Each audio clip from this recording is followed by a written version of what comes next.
Okay, welcome to the How to Be a Peer Reviewer webinar, hosted by Sage Publishing. Today's presentation will be split into two parts. In the first part, we'll hear from two of my colleagues at Sage about how to be an effective peer reviewer, and they'll walk us through the peer review process from start to finish. This will take about 20 minutes and will be followed by a question and answer session, where we'll be joined by journal editors who will field your questions about peer review. To prepare for this, please drop your questions in the chat. If there are any that you find particularly important, please like to upvote. We'll run through the questions during the session, beginning with those that have the most upvotes.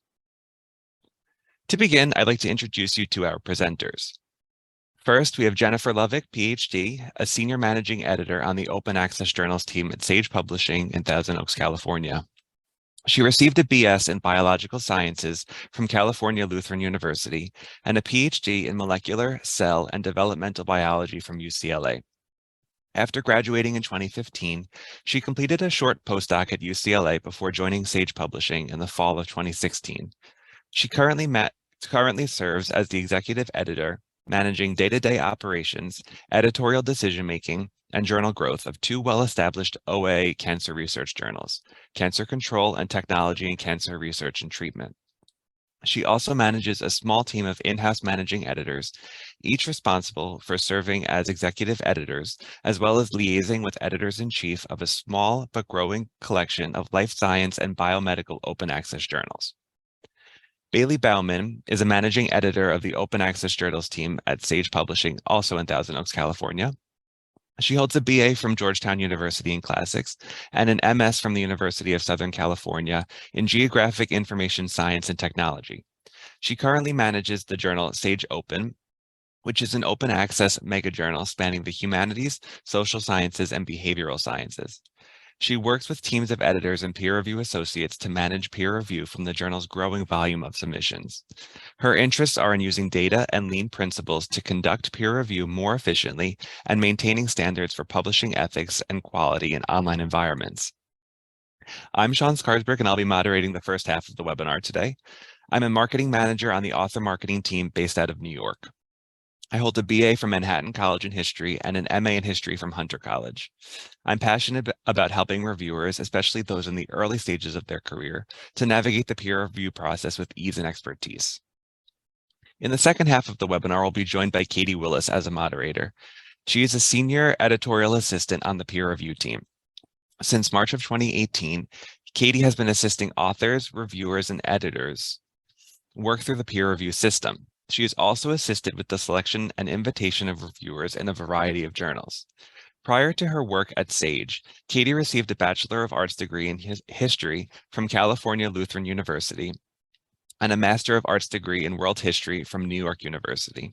She'll be moderating the Q&A session after the presentation. We're excited to be joined today by two panelists who will field your questions in the second part of the webinar. Kate Snyder, PhD, is currently a visiting associate professor of psychology at Bates College. She earned her MA and PhD in developmental psychology from Duke University.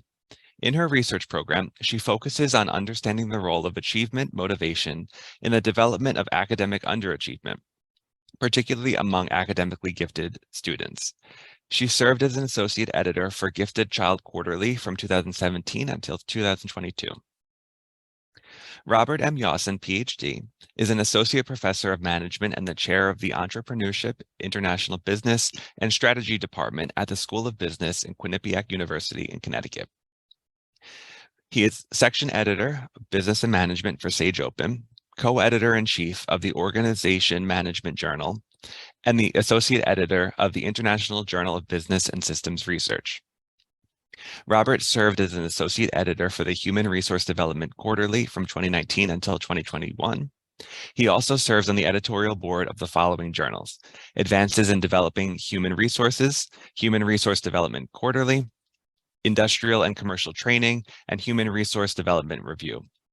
Robert has reviewed over 125 manuscripts for 25 different journals.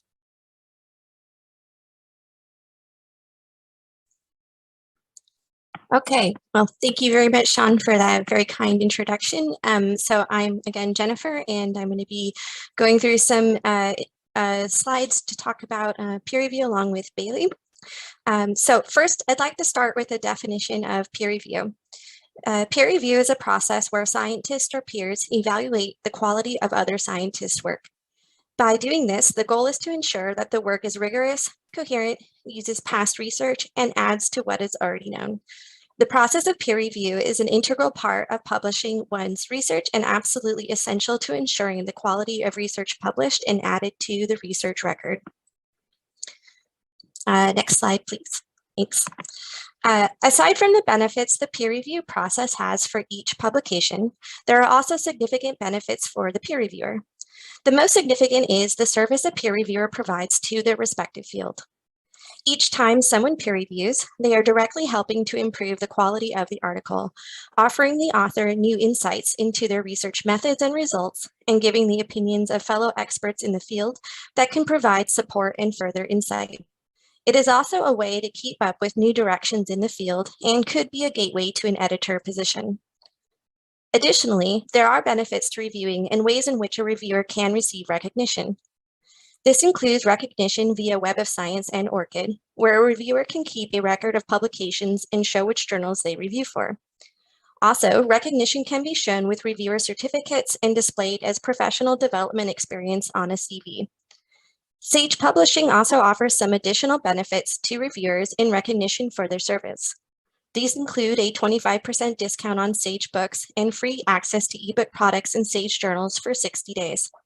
More information on these benefits can be found at the Reviewer Rewards link listed on this slide.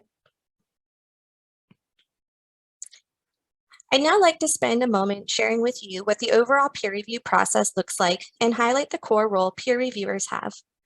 After a manuscript is submitted, it is checked for compliance with journal guidelines, for things such as correct formatting, and for fit with the journal's aims and scope. If it passes these checks, it is sent to peer reviewers.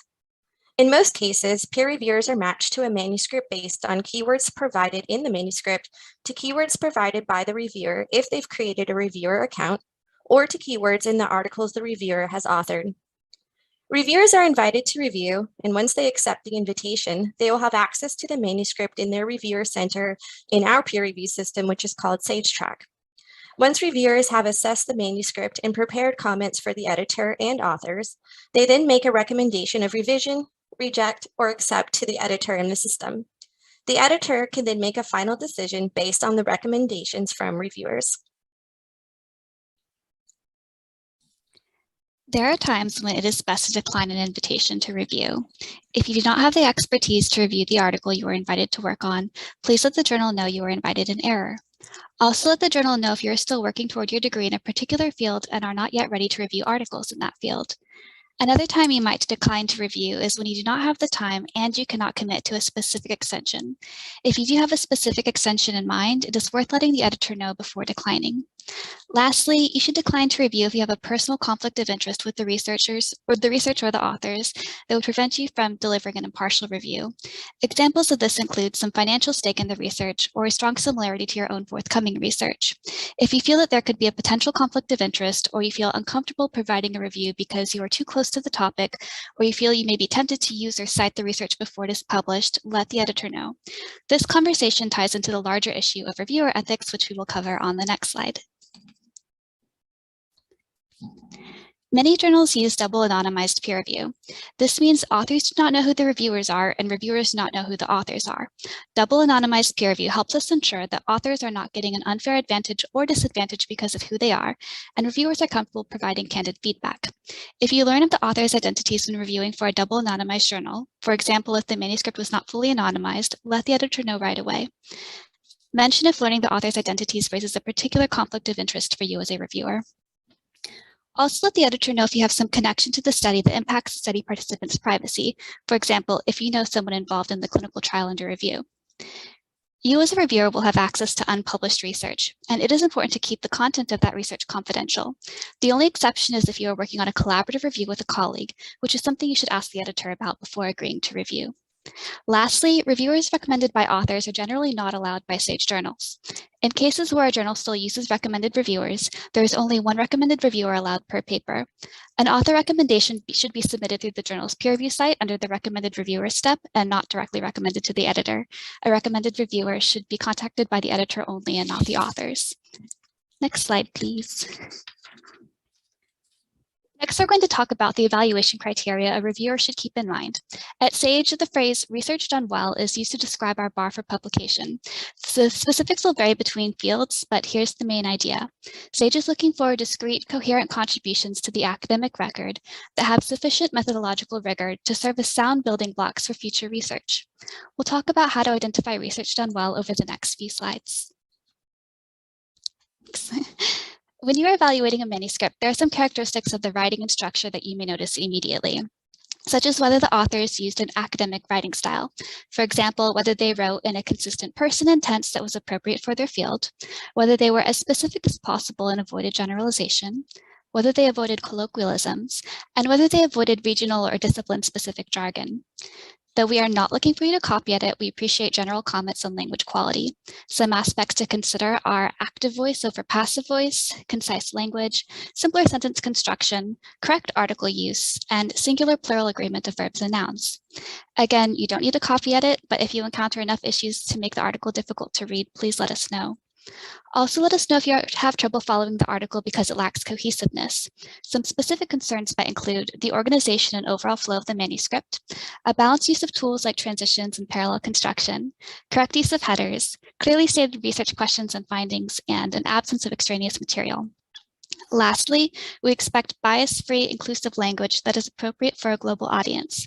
Authors should take care when writing about gender, age, disability, neurodiversity, race, ethnicity, sexual orientation, socioeconomic status, and religion.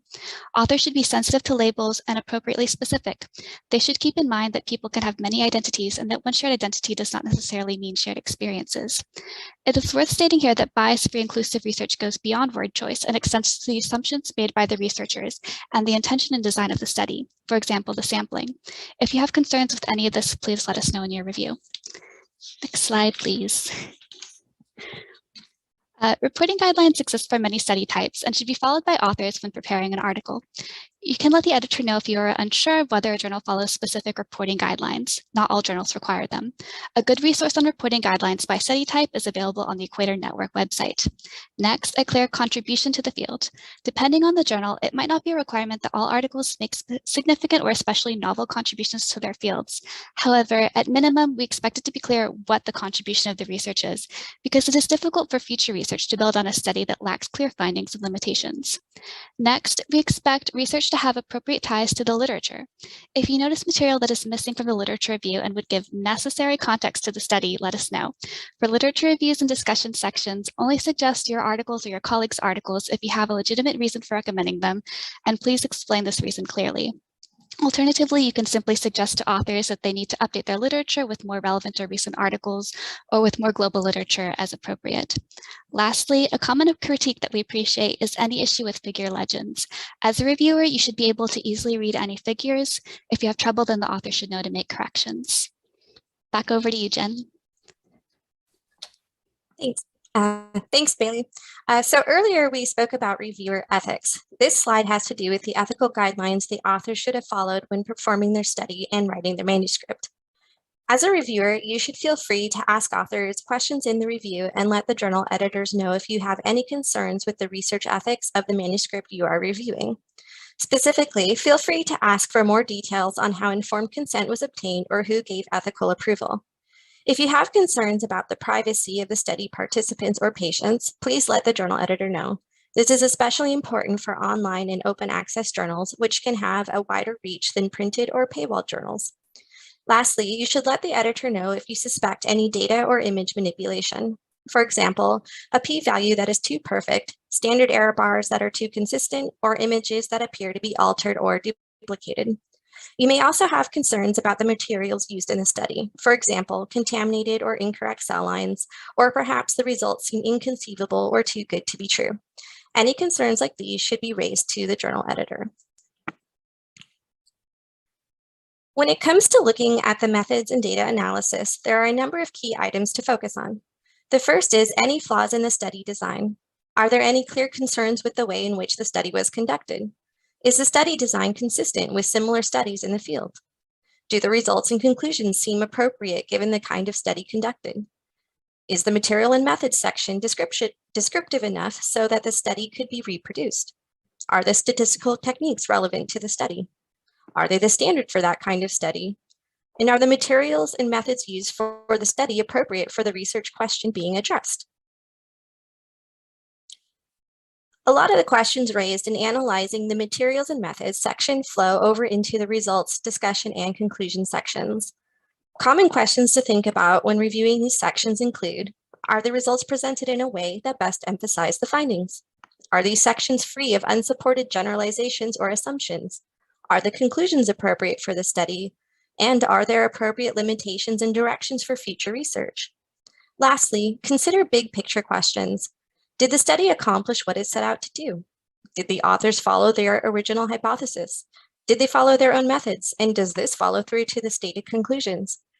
Remember, not all studies yield positive results. They may have null or negative results. Don't just recommend to reject a manuscript purely because it didn't have positive results. As you can see, there are a lot of things to think about when reviewing a manuscript. By breaking down a review into sections that match the structure of the manuscript, you can thoroughly check all parts of the manuscript and provide thorough feedback for the authors. So the elements of a good reviewer report should include providing short turnaround time. There's a good assessment of the quality of the science data and images. There are clearly written comments that are easy to read and understand. There are substantial comments that are presented in a logical order. There's an overview of the manuscript suitability for publication. There's specific edits that are needed. And there are comments that highlight strong points alongside weaker points in the manuscript. If a manuscript is great and really looks ready to be accepted, you don't need to just say that in the reviewer report. You should include the reasons why you think the manuscript is good. Focus on what about the methods, results, or conclusions are good, and what about the overall quality of the manuscript makes it appropriate to accept. So the tone of your review should be helpful, positive, and constructive. Keep in mind that authors may be non-native English speakers. Your review should be clear and specific. Avoid using strong punctuation like exclamation points or words in all caps that don't need to be, as this can make a review appear aggressive. Your review comments are seen by both editors and authors, so be mindful of word choice and phrasing. To be invited again by an editor to review, writing a well-thought-out review goes a long way. Comments to authors can be organized as major and minor comments. Major comments are generally suggestions or questions for the authors that will require additional experiments or a significant amount of rewriting. Minor comments are generally simple questions or suggestions that can be addressed quickly. Keep in mind the question of whether or not the manuscript is readable and if there are things that can later be fixed with copy editing. There is also the option to send separate comments to the editor. Take advantage of sharing comments with the editor to give more candid or high-level feedback. For example, comments around scope or appropriateness of study questions. You may be tempted to make judgment on the scope of a manuscript, but this is at the discretion of the editor, so please keep this in mind. This type of comment is more appropriate for the editor, not the authors. Okay, back to you, Bailey. Things that should be avoided in a review include a lack of details, a lack of justification for the recommendation, for example, saying accept without explaining why, a recommendation that doesn't match the comments, for example, saying accept when you also suggest heavy edits, unnecessarily descriptive comments that don't evaluate content, for example, comments that simply summarize the article, asking authors to cite your work without justification, and an overly aggressive or overly negative or even aggressive tone. Instead, please focus on the constructive aspects of the message you want to get across. So now that you know what to look for when peer reviewing, how do you volunteer to review? There are two ways to volunteer to be a reviewer. The first is to create an account with the journal's peer review site. Make sure regularly checked email address is used. Institutional email addresses are preferred. Create or add an existing ORCID ID. Include a full affiliation, specify your degree or degrees, and choose an appropriate salutation. Also make sure strong keywords that best illustrate your research expertise are included. Examples of good keywords and those to avoid are shown on the right. Good keywords are generally those that are descriptive but not overly specific. A second way to volunteer to become a reviewer is by connecting with editors. A reviewer may consider reaching out to editors directly via email, and many have their email addresses on their journal's websites, or by creating a Web of Science account and connecting with editors there. If you are a more junior researcher, such as a PhD student, and would like to conduct a joint review with a mentor or supervisor, reach out to the journal editor before conducting the review. The decision to allow joint reviews is at the editor's discretion. Likewise, if you are a more senior researcher and you have been invited to provide a review and do not have the time, please do not just hand off the task to a more junior colleague to provide the review on your behalf. Please let the journal editor know, and they will decide how to proceed. SAGE wants to ensure that our reviewers always receive credit for their work. Over to Jen. Okay, so if you want to learn more about how to conduct a peer review and put together an effective reviewer report, SAGE offers a number of resources in the SAGE Journal Reviewer Gateway. Our How to Review Articles page, Downloadable Reviewer's Guide, and How to Conduct a Peer Review video offer guidance on the elements of a peer review and how to assess a manuscript. SAGE also partners with Web of Science and recommends their Web of Science Academy, which is linked to on the Reviewer Gateway. The Academy is a free of charge formal training course providing researchers with the skills, connections, and experience required to become an expert reviewer, with learning modules, practical experience writing reviews, feedback on reviews, and a certificate and badge on a reviewer's Web of Science profile upon completion of the course. If you would like to learn even more about peer review, SAGE offers a number of additional resources on the SAGE Journal Reviewer Gateway. You will find a video on how to become a peer reviewer, as well as a peer review ethics video with information about ethics and reviewer responsibilities. You can also visit the Committee of Publication Ethics or COPE website to read their suggested best practices for peer reviewing. This is called the COPE Ethical Guidelines. A great way to learn is to see examples of peer reviews. Some journals, such as Therapeutic Advances in Respiratory Disease, follow the open peer review model where you can see the comments made by reviewers for a particular article. You can also look at comments made on preprint articles on many preprint servers. Again, to gain even more experience reviewing, you may consider the Web of Science Academy training course, which provides in-depth training. Lastly, we would like to thank reviewers for taking the time to support fellow researchers. Reviewing is a critical process, and reviewers help to protect the integrity of the academic record, elevate the quality of the work they review, and challenge their peers to higher standards of research and scholarly communication.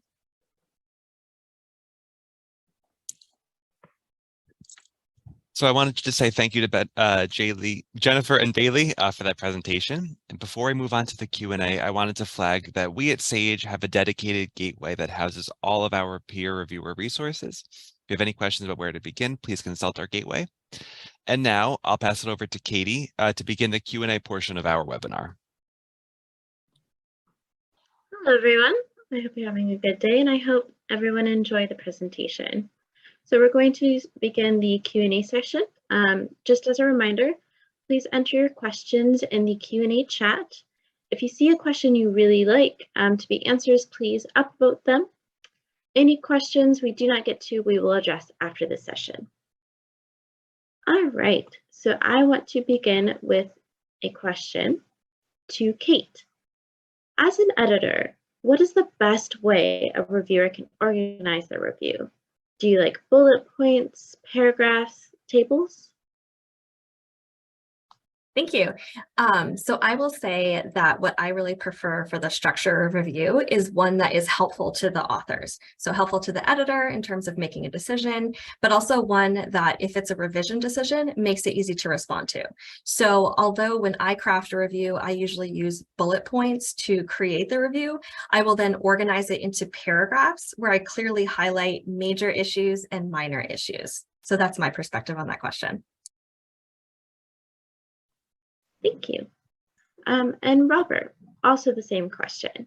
What is the best way a reviewer can organize their review? Yes, just like Kate said, what makes it good for the author is the first editors we look at. But then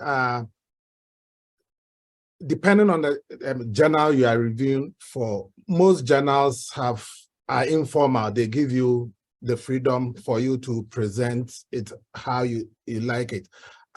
Some journals too have structured reviews where more or less you answer specific questions. So that one is easy to do. But in both cases, there's summation where you write a narrative for the reviewer. And most of the time when it's structured, it helps the editor and the reviewer. You talk about maybe the introduction, the literature review, the method session, etc. It can be narrative, but under subtopics or bullet, something for the reviewer to easily for the author to easily identify, and the author will have to respond to your review in let's say for an R&R, and it makes it easier if it's quite structured. So as an editor, I'll prefer that structure, be it bulleted or narrative.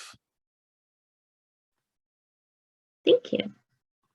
All right, how about Robert again? Do you have any tips on how early career researchers can begin to review for journals?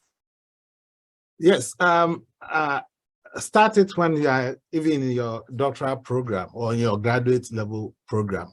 Asking a colleague who already reviews for a journal to recommend you to add journals. They might get a request to review, and then some journals ask if you have other recommendations, people who can review.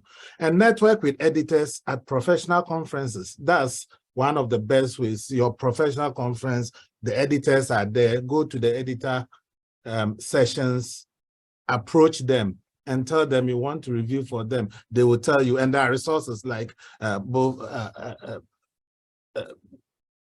Bailey and Katie said, there are resources for Sage, for example, and all the other publishers. But then the best place to network is at your professional conferences and contacting journals directly to inquire if they are seeking new reviewers. Sign on to Web of Science.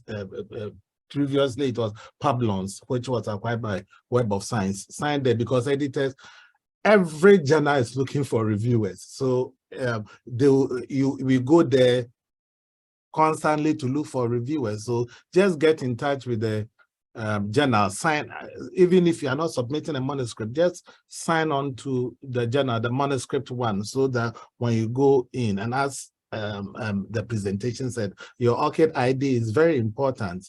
Put it there, and the keywords and others. So, but my best one, I would say, is networking at professional conferences. Thank you. And Kate, I will send this question back to you as well. Do you have any tips on how early career researchers can begin to review for journals?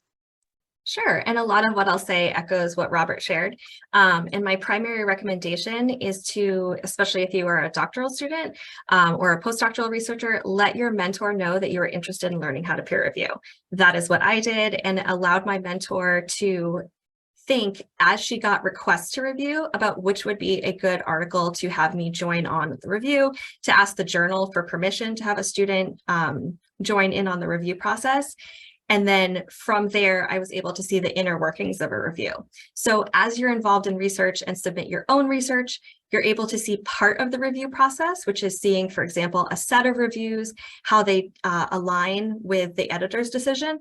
But the part you don't see are the inner parts, like the confidential comments to the editor. So when you are paired with a mentor who guides you through that process, you're able to see, consistent with what we talked about on this intro session, how the comments to the author differ from the comments to the editor, which are super important.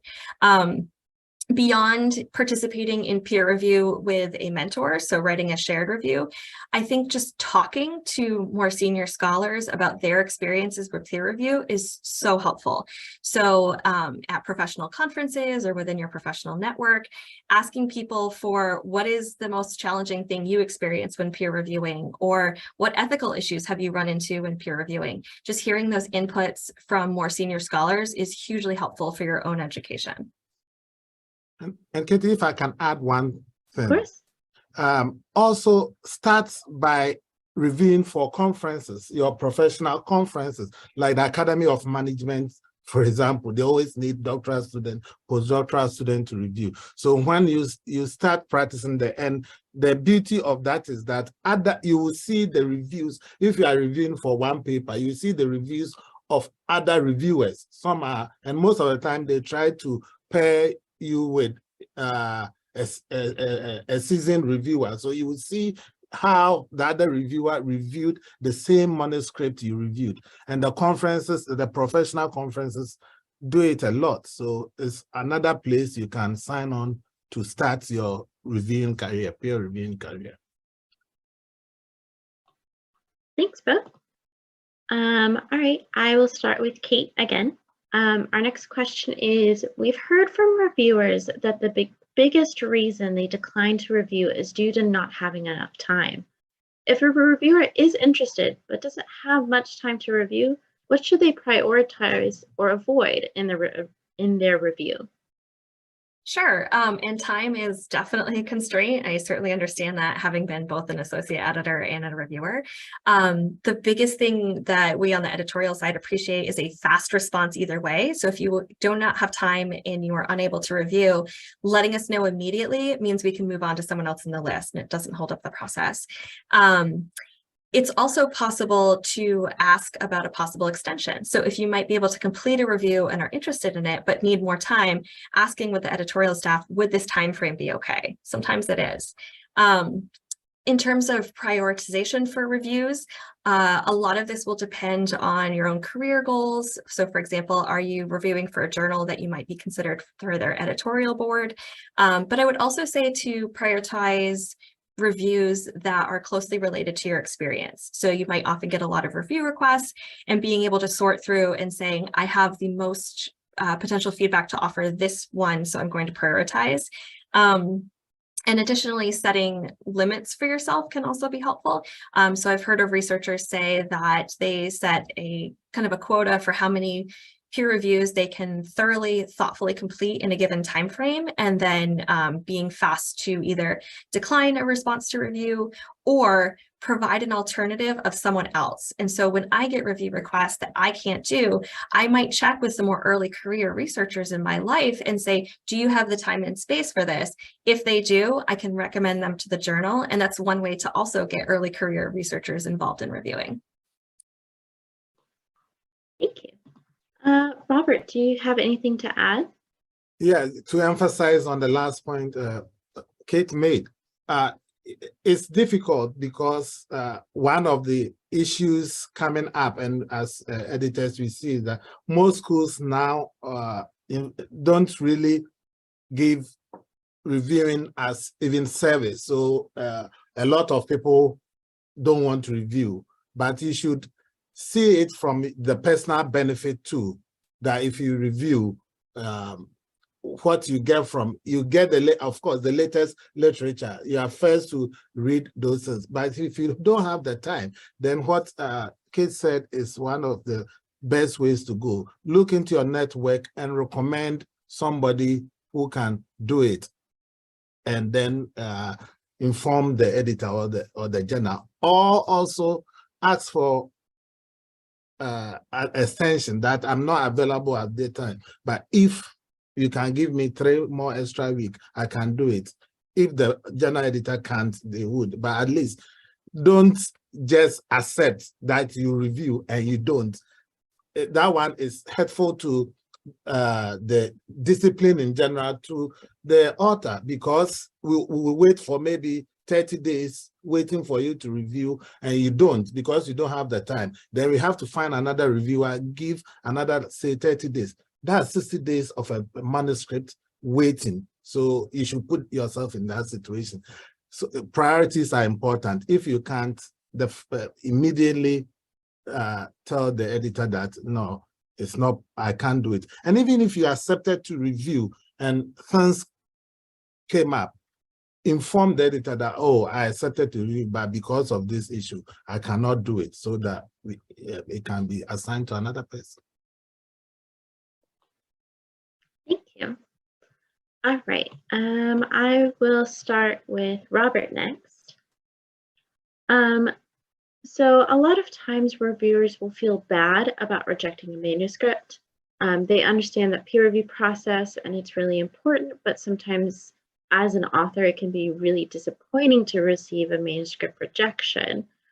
Some of our people in our Q&A are asking, is this is this normal to feel bad about rejecting a paper? Is it in a weird way helpful to reject a paper?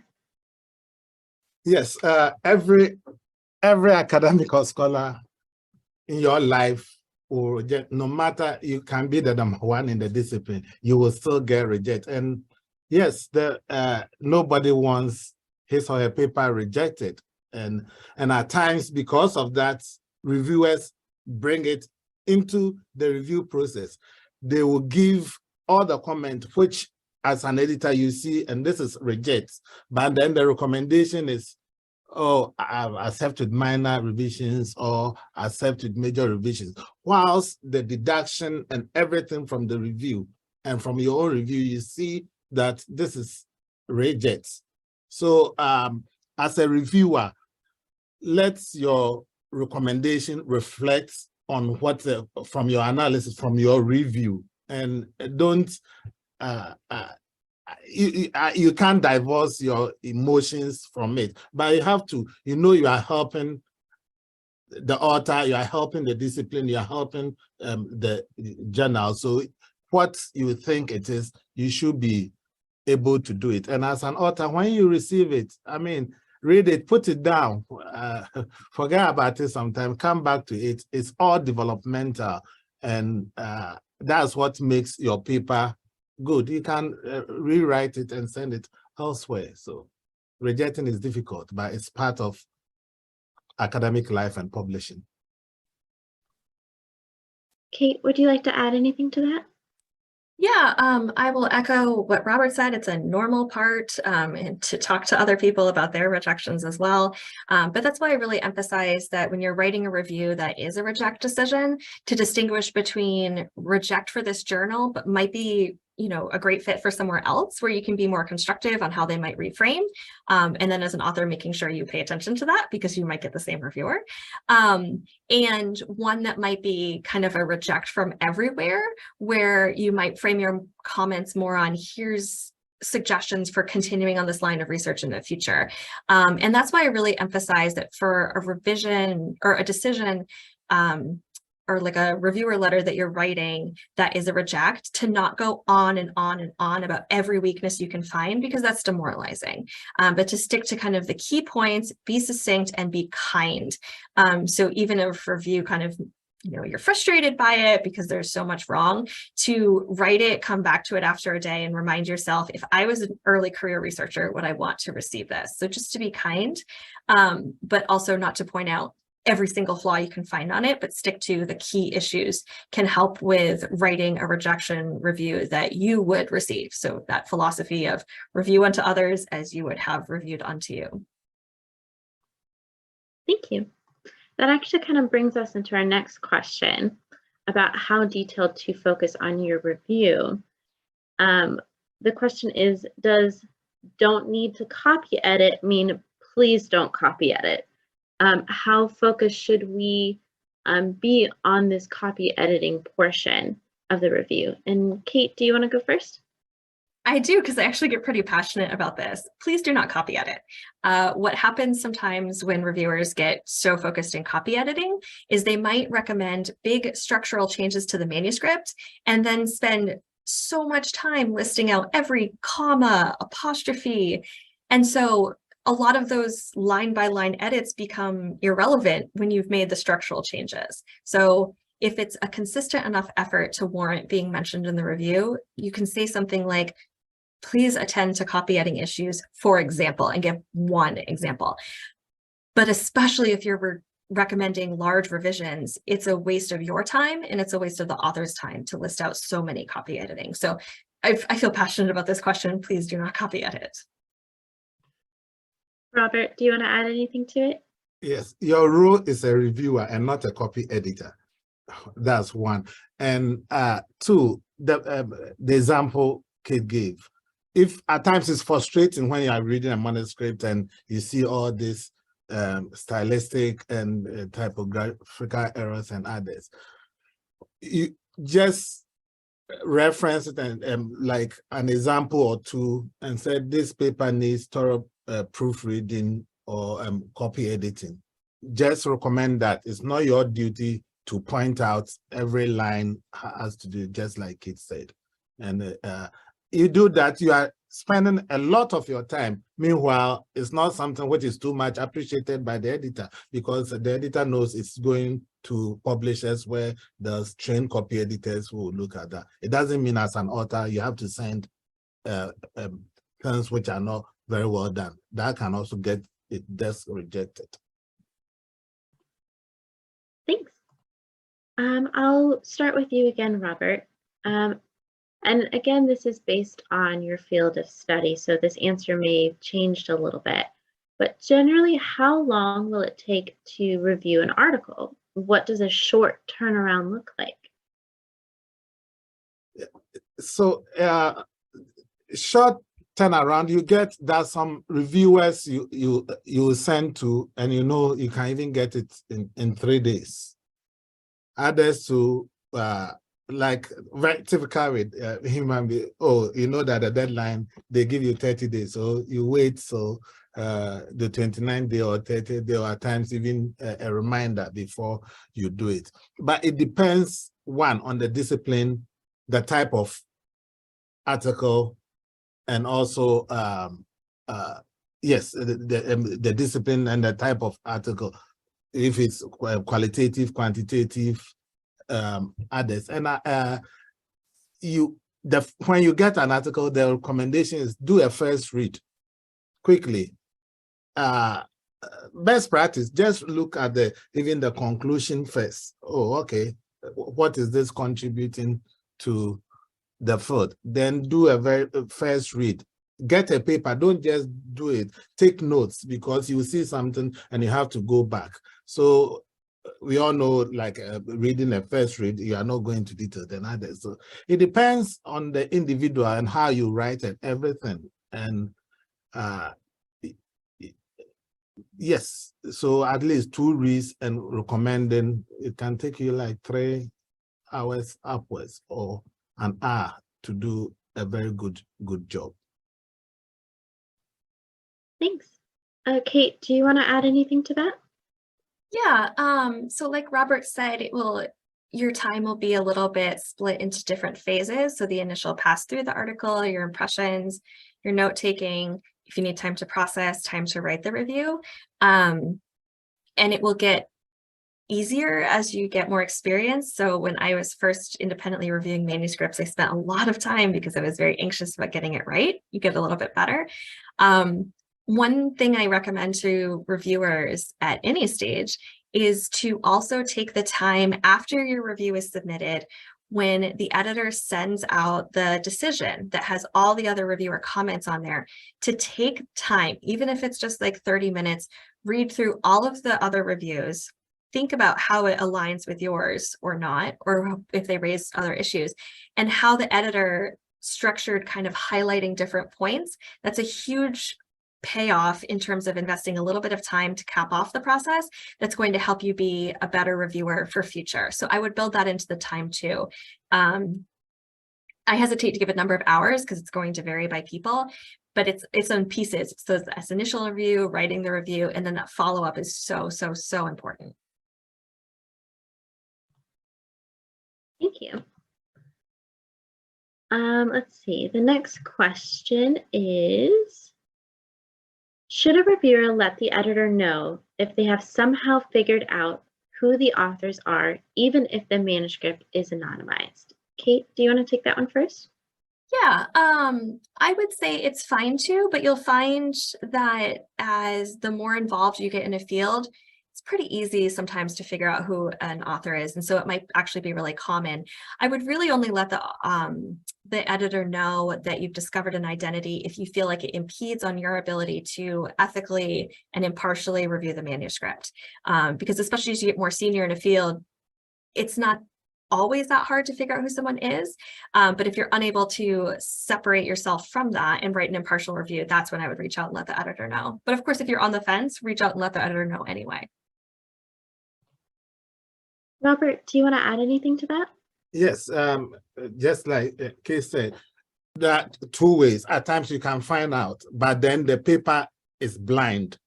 If the paper is fully blind and you think you can avoid that bias that I know this is coming from, depend on for some folks, and you know people who are publishing in specific area, their style of writing, so you can tell. But the manuscript is blind, so ethically you are not doing anything wrong by going on reviewing, because it's a guess. It can be that, well, it's even a new researcher in the field writing something like the person is, yeah. So, but if you see that it's not blind, then it is required that you inform the editor that the manuscript you give, you sent to me has the author name, affiliation, and others, because at times it depends that some journals frown on it. You cannot review a paper that you know it is so.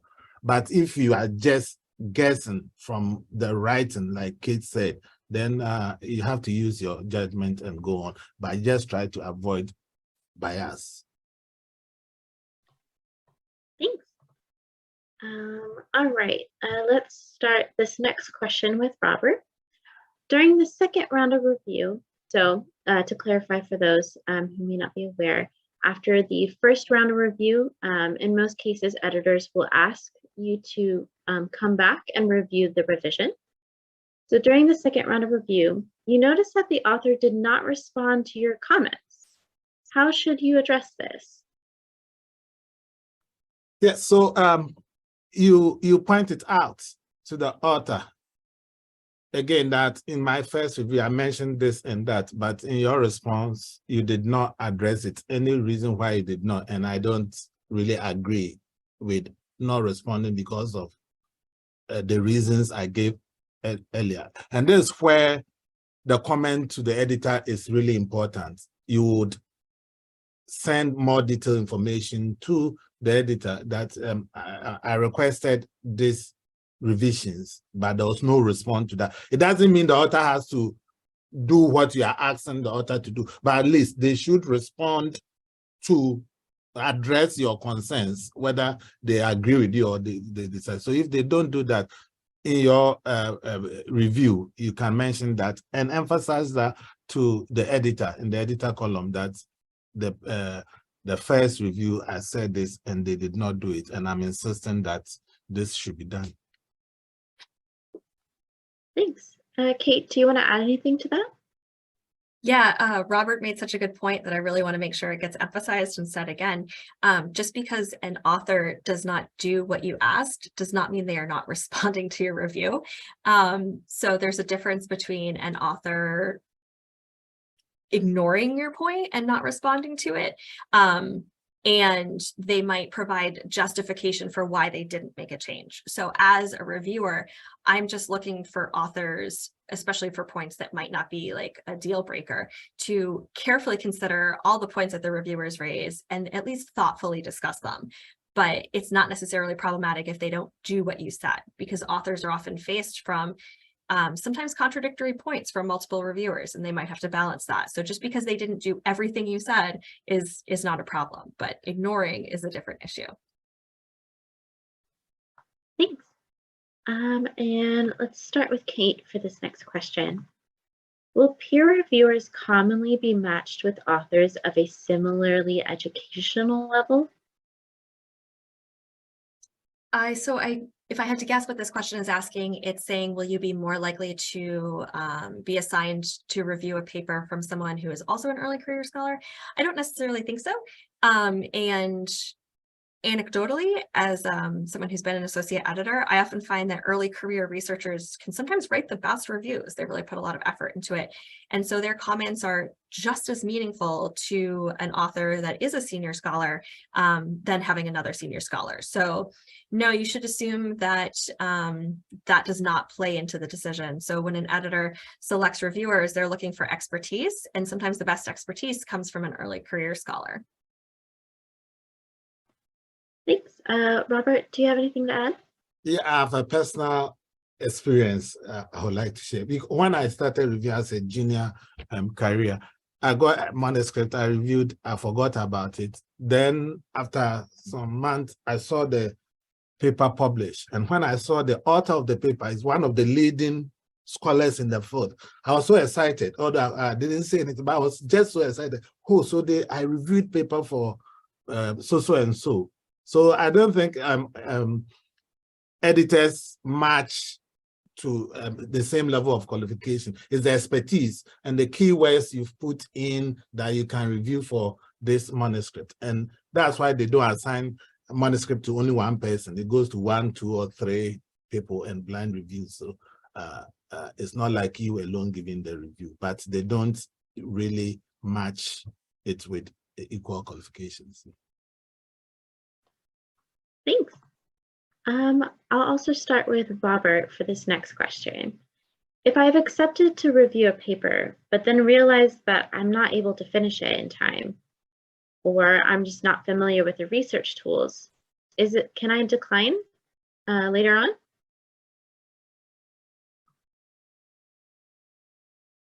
So I mentioned it, if you are not comfortable reviewing the paper, initially you thought you saw the abstract, you accepted to because the abstract you think is within your domain. So then when you did your first read, you realize that you cannot provide any constructive feedback for this paper in any way. You quickly have to inform the editor. You can also tell the editor that I'm not very comfortable with maybe qualitative or the quantitative aspect of it, but from the general structure or the literature, this is what I've seen, but I cannot really review the other parts.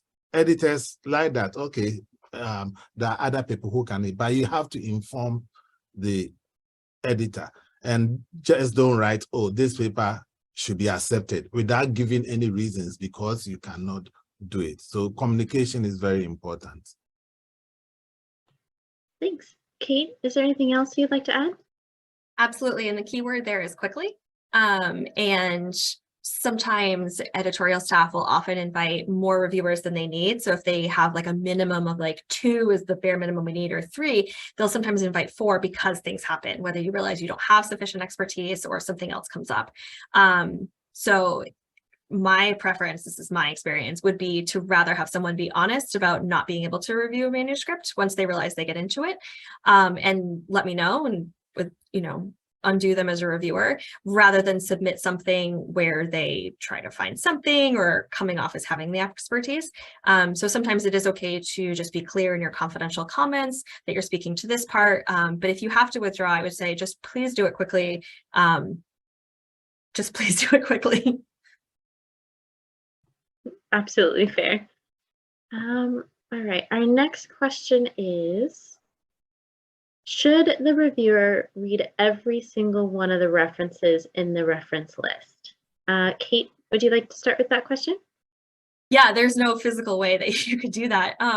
So I will, as a reviewer, dig into things in the reference list if, for example, the article is borrowing heavily from methods that are described in such and such. Like, I'll go read to see what those methods are, and I'll usually advise the author to clarify in the manuscript so that the reader isn't having to hunt that down.